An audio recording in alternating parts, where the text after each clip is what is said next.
Hi. Good morning. Hello. ¿Se escuchan? Okay. Good morning. Okay. Uh, I'm going to. Hello. Please. Hello. Okay. Good morning. I'm going to present the following speaker, Anabella Sauer. Anabella Sauer teaches English and Intercultural Studies at Universidad Nacional de La Plata, Universidad Nacional de José de Paz, Instituto Superior de Formación Docente 97, and and public secondary schools.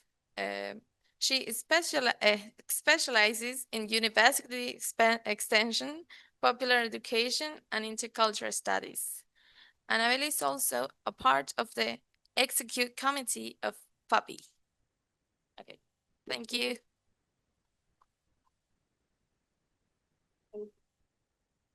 Okay, can you hear me well? Can you hear the microphone? Perfect. Okay, so welcome everyone. The good thing about the first presentation by Gabriel is that he introduces a lot of the theory that we use. So I am going to show you a practical application of that theory that he talked about, based on the model of a university extension, right? That is something that Freire worked a lot on also. So this is my agenda. We are going to introduce briefly university extension in our universities, and then I'm going to explain how we use Latin American critical pedagogies and popular education in our work at Escuelita Eva Duarte. And the last part of our presentation would be a reflection on intercultural literature, human rights, and citizenship in the teaching of English, okay? So, you know, students who are from this university probably, that we have a very particular, unique in the world model of universities. After the reform in 1919, the concept of university extension took a different direction in Latin America, and it was defined for over a century now as the link between university and society. That is, in Latin America, we focus on extension as a way to educate technicians with a social compromise. Students and graduates of the public university should help and should work to improve society of the countries and the cities and the provinces where they are from and where they have graduated or they are studying, right? And you know that since 1947, there are a lot of legal documents that establish that the university should serve this social purpose. It is an obligation of university to do so.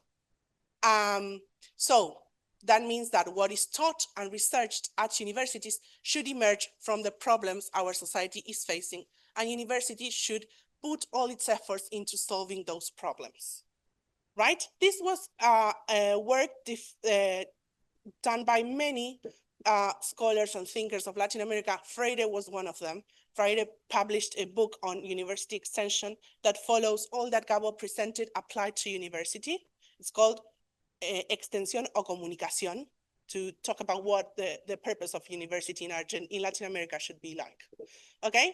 And my experience takes place in La Plata, okay? In La Plata, we have Extensión Universitaria as part of our estatuto. So it's in the first page of our main document that works as a constitution, right? And it is a formative two-way process, that is, we should learn and we should teach, planned according to society's interests and needs, to contribute to the integration and development of society to solve the problems of those whose basic rights have not been yet covered. That is the idea that Universidad Nacional de La Plata pursues when doing extension, right? So this is the project, this is the start of our work. Together with the School of Architecture, we built a place, a little school, we call it, to teach, right? And this is where education and Paulo Freire come into play, okay? So this is a very famous quote by Paulo Freire. It is in Pedagogy of the Oppressed. Education does not transform the world. education changes people, people change the world. And that is, again, our aim at Escuelita Baluarte.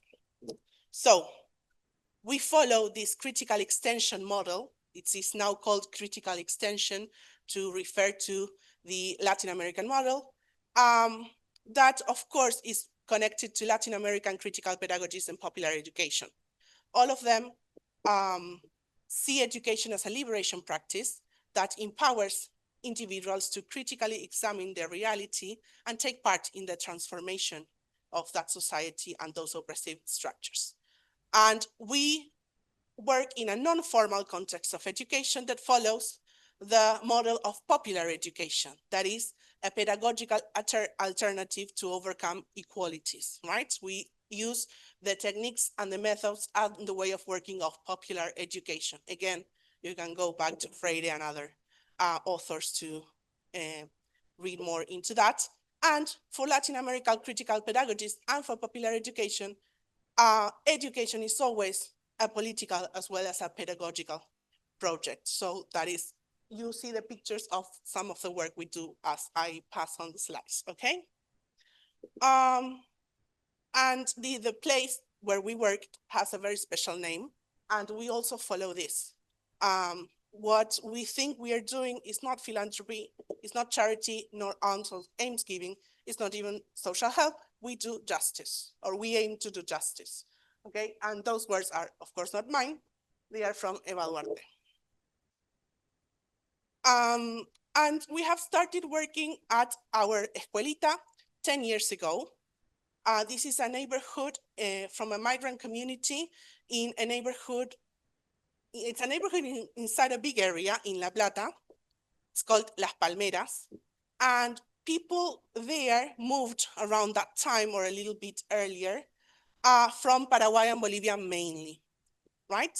These children have overcome a lot of difficulties in their lives. Of course, you can imagine that there are a lot of needs there. We started working as a part of the, as part of our work as university students after the flood. You know that in 2013, La Plata was flooded, hundreds of people died. It was terrible, and absolutely everyone in La Plata reached different neighborhoods to help, and we started working there because we knew some people who needed help there. So at first we didn't have a space, we had to build that. We had to work for many years before having the chance to build that. And every week we were working with different initiatives for children. At first, we did something that we have learned not to do anymore, that is going, thinking that we knew what they needed. So at first, we thought they needed help to do their homework, right? Because probably their parents are illiterate or are do not have the time or the resources to help them with school subjects, but they didn't need that at that time. At that time, they needed to play. They need to remember that they are children, right? So we learned from them what we should do there.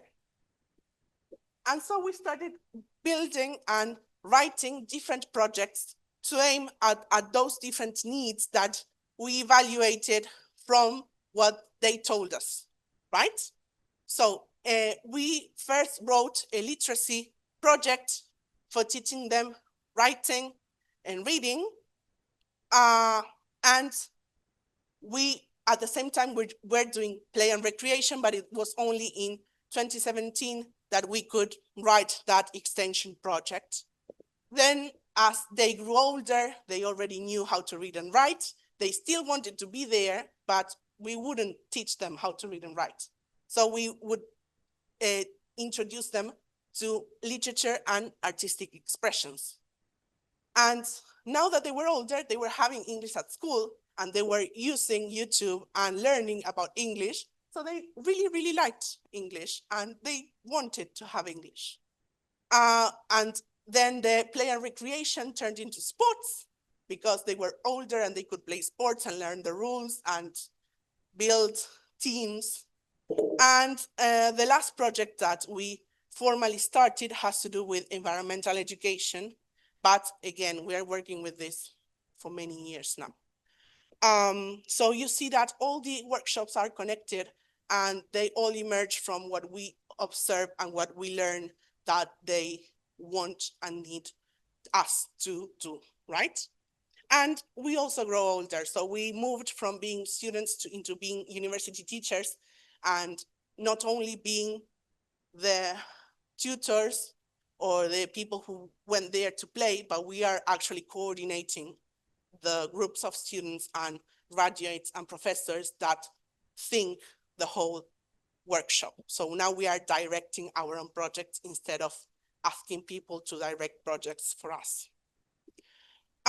So I'm going to, of course, you might be interested into our English project, so I'm going to introduce that. As I told you, English is highly valued in the community. Families see it as a resource for education and for more opportunities.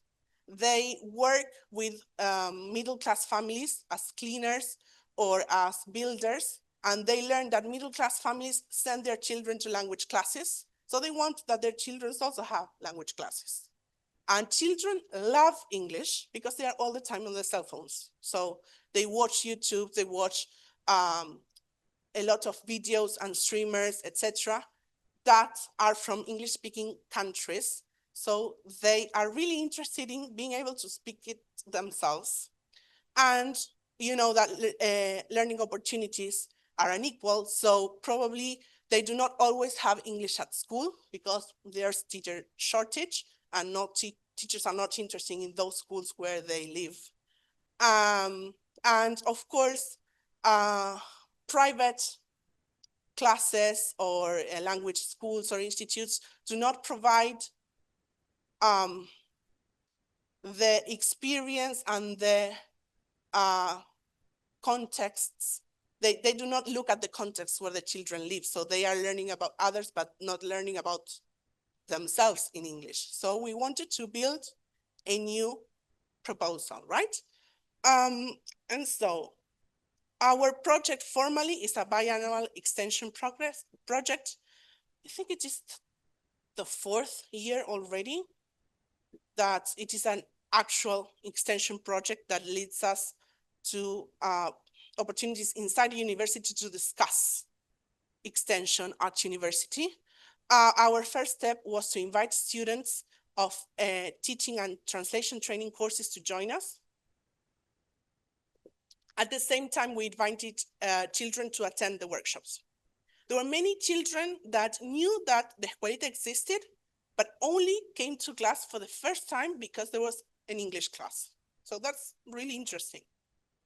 And of course, as I told you, all our workshops are connected. So we needed to build a sustainable and cohesive proposal that fits Escuelita Eva Duarte and not teaching something out of context that is not related to their everyday lives and the rest of the workshops. So we work all together with all the other workshops that exist. We have plenary sessions in which we all share. For example, this year we could implement general topics that all workshops follow. For example, nutrition, or now we're working with Paraguay in a very interesting project.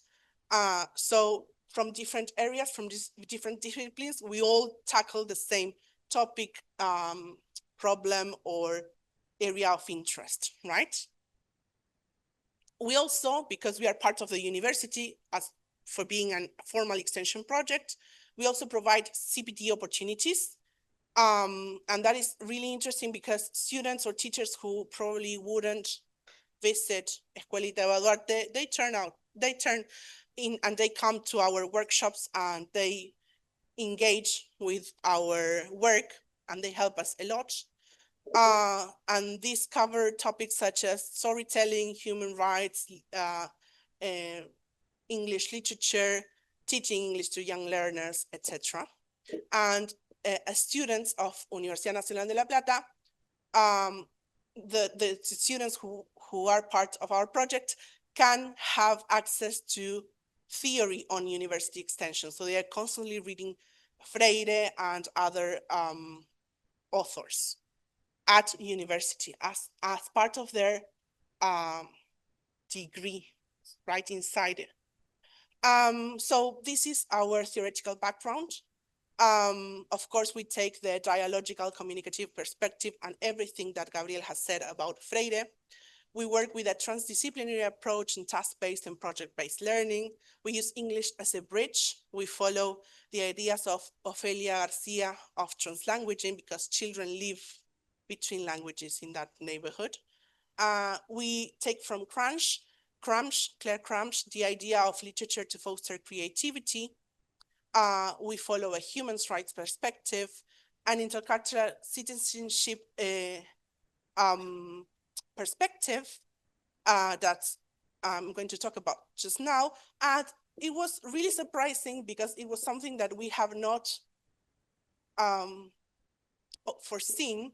That was the interest of international students visiting from different universities, our university in La Plata, in the development of these workshops, because they thought, okay, I know English, I'm an English speaker from the United States or from Canada, or I know English because I'm from Sweden or from Germany or from Italy, and this is something I can do, because international students usually feel that some of the initiatives the university has to offer are not for them, because they are for students living already in the context, and they think, okay, I don't know anything about Argentinian history or Argentinian literature, so what can I do related to that? But they say, okay, I know English and I want to know people. They value a lot the fact that here at Escuelita de Eva Duarte, they can actually talk to people and not being in the university bubble, right? And so this is really interesting, that la Comisión Provincial por la Memoria de la Provincia de Buenos Aires is directly sending their international students to us. So like for 3-4 years, our people, that they're doing a human rights project, they're traveling around the country to learn about human rights. And they say, yeah, children, like students love being with children, so just go to Escuelita de Eva Duarte, it's great. So every year we have students from the United States, I know. And this was something that was unexpected. And talking about literature, we chose to work on literature for introducing language because we see a lot of potential there, okay? This is another interesting quote: the more that you read, the more things you will know, the more that you learn, the more places you'll go. Something really interesting. So we use translanguaging, as I told you, because those families speak Quechua, Aymara, Guarani at home. The children speak mostly Spanish. They are not taught Guarani a lot, sadly. There's a lot of prejudice there. And those communities always change languages and work with this translanguaging approach. So it's natural for them. We introduced English as a new language, and it's okay because, yes, at home we're always changing languages. So it's one more. And we had the pleasure of having a translator from Paraguay who is now living in, where is she living? I forgot, in Europe. But she came to La Plata for 1 week, and her only Saturday in Argentina, she spent it with us. And she brought Guarani stories. You probably know this book. It's the one that we work with in Estudios Uno, right? Leyendas Guaraníticas. Probably you've read it in Estudios Uno, right? Yeah. So they loved it. And it was great because the stories were told in Guarani and the children translated into Spanish for us. And so, yes, as I told you, we follow Gramsci's ideas to promote the development of imagination through literature and to sparkle reflection and access to rights.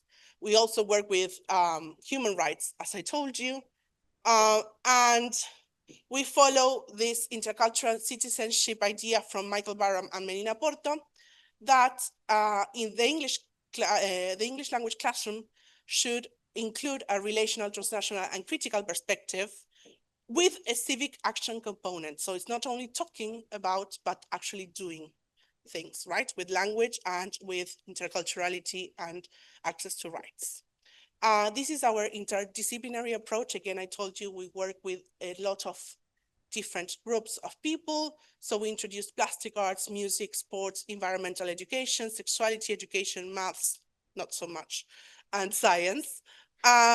So we, for example, we read The Gigantic Turnip, a Russian traditional tale, and we built a poster with a vegetable garden, and we actually built a vegetable garden in the back of the escuelita. These are some ideas of intercultural literature that we have used and that the children have loved.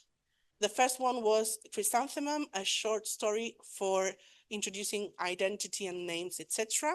And I think that's it. Yes, those are my references. You can scan, I can share this with you. These are my references, and that's it.